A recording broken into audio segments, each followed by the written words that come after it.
Bonsoir à tous, je reçois Francis Denis, président de l'association Scié Massongy Tennis Club. Bonsoir Francis. Bonsoir. Alors tout d'abord, comment se porte votre association ? Écoutez, l'association pour l'instant est un petit peu en sommeil, puisque vu la crise sanitaire, malgré tout, on a quand même pas mal d'adhérents, puisqu'on a environ 200 adhérents, avec une école de tennis et puis plein de cours qui se font quand même. On essaye de faire des cours même dehors, puisqu'on n'a pas le droit de jouer sur la structure couverte pour l'instant. On essaye de rattraper un petit peu tout le retard qu'on a pris au mois de décembre, janvier et février.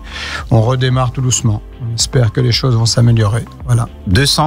À peu près 200 licenciés, femmes, hommes, c'est toute catégorie, enfants. Alors il y a une bonne centaine d'enfants et puis il y a 90 adultes, après répartis à peu près 50-50 entre hommes et femmes. Vous êtes à la tête de la présidence depuis de nombreuses années. Vous êtes toujours aussi motivé pour votre association ? Alors écoutez, je suis à la présidence depuis un petit moment, je compte plus, oui, je crois que je suis rentré au comité en 1985, j'ai pris la présidence en 1990, donc ça fait un petit moment. Je suis toujours aussi motivé, voire même plus que jamais, avec le beau projet de structure couverte qui arrive, donc on ne peut que l'être et avoir l'envie de continuer à faire progresser donc cette très belle association. Et justement, on en parlera à la fin de cette interview. La crise sanitaire touche particulièrement les clubs sportifs. Comment votre club s'est organisé entre l'année dernière et cette année ? Ça a été compliqué, comme beaucoup de clubs sportifs, que ce soit le sport ou dans le milieu culturel. Enfin voilà, on a tout. L'année dernière, on a pu, en fin d'année, récupérer tous les cours de l'école tennis, parce qu'à chaque vacances scolaires, on a pu faire quand même on a pu organiser des stages pendant les vacances scolaires. On a fini plus tard dans le mois de juillet. Le gros regret de l'année dernière, c'est de ne pas avoir pu faire la soirée école de tennis à laquelle les enfants attendent, puisque c'est là qu'ils reçoivent leur récompense. Et ça, on n'a pas pu la faire. On espère pouvoir la faire cette année. Cette année, elle aura lieu le 25 juin, pardon, excusez-moi. Et les personnes peuvent quand même s'entraîner, mais à l'extérieur, pas dans la salle ? Alors, les cours de tennis peuvent être donnés uniquement à l'extérieur. Et ils le voient comment, vos adhérents, comment ça se passe ? Ils sont assez compréhensifs, ils ont bien vu qu'on avait mis tous les moyens en place, notamment les efforts qu'on a fait pour que les enfants puissent continuer quand même à avoir quelques cours. Après, pour les adultes, c'est vrai, c'est plus compliqué. C'est plus compliqué également pour les BE, parce qu'au niveau cours adultes particuliers, c'est vrai que c'est compliqué de faire jouer les mois d'hiver dehors. Alors, une nouvelle salle de tennis pour remplacer la bulle en fin de vie, le projet, il en est où ? Le projet il est très avancé puisque le budget a été voté, donc les choses vont concrètement se faire. Les travaux devraient démarrer aux grandes vacances, donc début juillet, pour se terminer fin mai 2022. Et comment vous voyez l'avenir pour le tennis et particulièrement votre club ? Écoutez, je le vois plutôt avec tous ces équipements nouveaux. Je le vois plutôt dans une bonne phase, et une phase également de reconquête d'adhérents et de progression. On a plein de projets, on veut aussi instaurer le tennis santé pour des personnes qui ont eu des problèmes de santé. Donc c'est un tennis adapté, on va le mettre en place dès qu'on aura la nouvelle structure.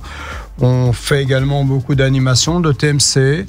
On va également organiser un tournoi officiel comme on le faisait auparavant, espérant que pas pour cette année, parce que cette année, de toute façon, avec le Covid, et en plus de ça, il ne faut pas oublier qu'à l'automne, donc la bulle va être démontée, donc l'hiver prochain va être également compliqué.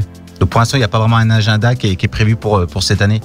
Non, pour cette année, il n'y aura que de l'école de tennis, des cours et quelques matchs de compétition. Et cet été, on va faire quand même quelques TMC. Un TMC, c'est un tournoi multichance qui se fait sur des phases de jeu réduites. C'est pas 2 sets gagnants, c'est des sets donc raccourcis. Mais c'est très sympa parce que ça permet aux joueurs et aux joueuses de faire ça sur un week-end. Donc ça mobilise pas sur plusieurs jours.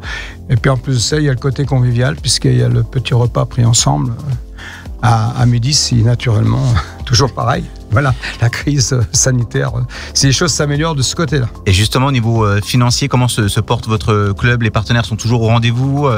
Alors, la mairie nous soutient toujours, bien naturellement. Notre premier donateurs de subventions. Ensuite, on a également des recettes publicitaires qui sont quand même pas négligeables. Et puis à côté de ça, c'est la rentrée des cotisations et des heures d'école de tennis des enfants et des adhérents. Justement, pour les auditeurs qui écoutent cette interview, qui hésitent à rejoindre un club sportif, comment vous pouvez les convaincre à venir à Sier-Masson-Gite Tennis Club? Écoutez, regardez un petit peu ce qui commence à se tramer maintenant par rapport à notre club. On va avoir donc une structure en cours couvert toute neuve. On va avoir les cours extérieurs qui vont être faits en terre battue synthétique. Je pense que ça vaut le coup de venir nous rejoindre, mais encore un petit peu de patience. Aidez-nous jusqu'en 2022. Et là, vous verrez qu'on aura un très bel outil entre les mains. C'est vraiment quelque chose qui va durer. C'est un investissement qui va perdurer dans le temps. Et pour les auditeurs, alors on retrouve toutes les infos directement sur le podcast. Et puis bien sûr, vous avez une page Facebook, un site internet. Une page Facebook et un site internet. Et voilà. Et le mot de la fin, qu'est-ce qu'on peut vous souhaiter pour cette année? Un peu de patience, on le disait. Écoutez, la patience, j'en ai depuis 35 ans quand même, puisque j'ai maintenant quand même des infrastructures toutes neuves qui arrivent. Écoutez, moi je suis très optimiste pour l'avenir et je pense qu'on va s'en sortir et que le club va retrouver sa marche normale, même un petit peu plus renforcée. Voilà. Merci Francis d'avoir été avec nous sur Ton Nom Alpa Radio. Merci. Je vous en prie, merci, bonne journée.